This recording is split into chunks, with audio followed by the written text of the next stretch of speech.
The following is a presentation of Rusty's Racing Network.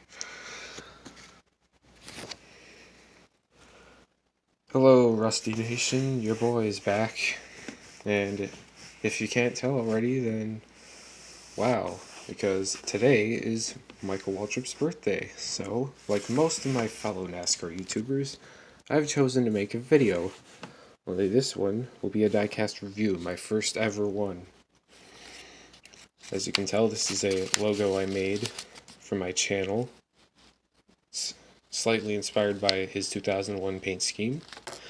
And here are the diecasts I'll be reviewing. Please note that even though I tweeted I only have 3, these 2 right here are customs. So, to start this little shindig off, here is my only 164 of a car from his DEI days. It's his 2003 Napa Auto Parts / Nilla Wafers car that he ran in the Winston. And I believe this was made by Winner's Circle.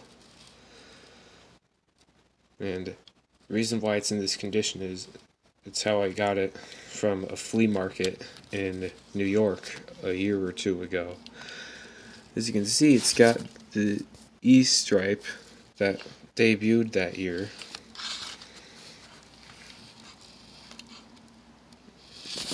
Probably see, but the camera's not that great, so it says NASCAR Cup Series because this is a kids diecast. That's about it for that one.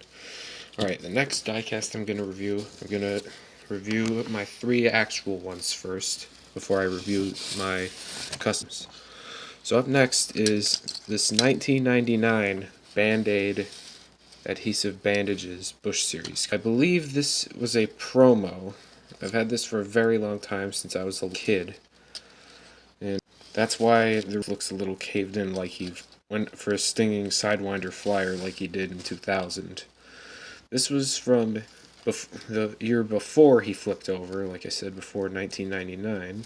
And like the Dale Jarrett one that came out in a couple of years before, this came with Band-Aids.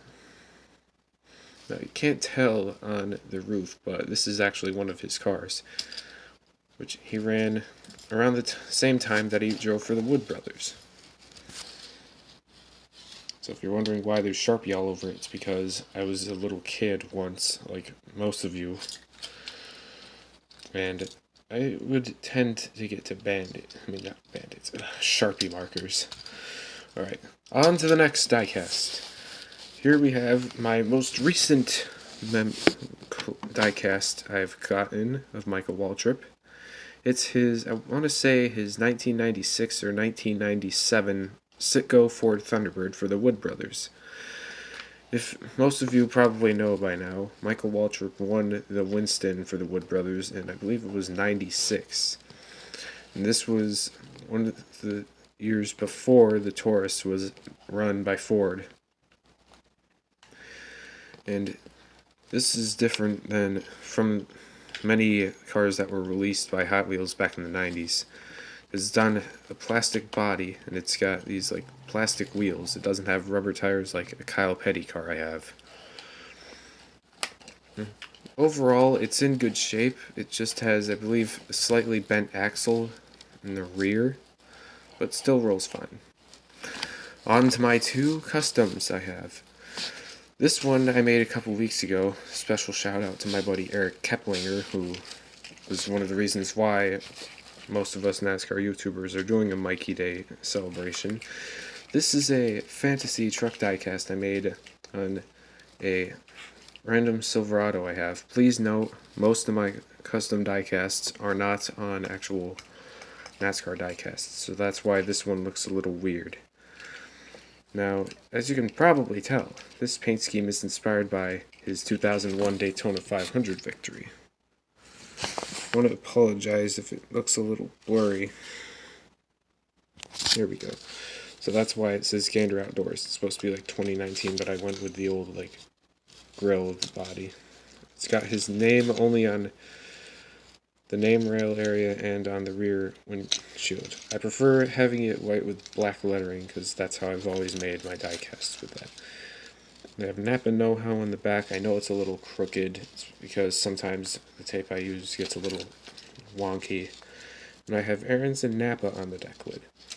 And now on to my final diecast I'm reviewing before I finish this video up.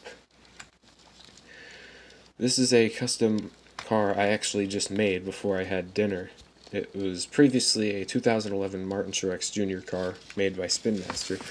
But since it's Mikey Day, I wanted to make myself a fantasy Mikey car. So here it is.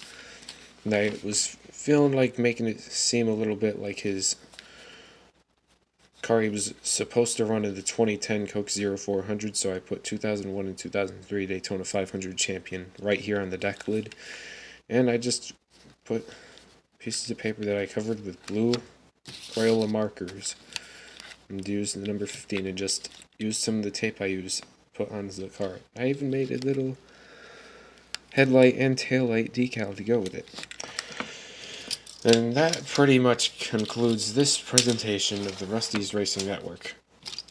And I don't think I said this already, but I'm absolutely sorry that it took literally eons for me to make this video. I've just been an extreme procrastinator. So, thanks for watching. Please make sure to like and subscribe to this video. Like the video and subscribe to my channel, and subscribe to my buddy Eric Keplinger's 2 channels, Eric Keplinger and I believe it's Eric 101. Well, peace.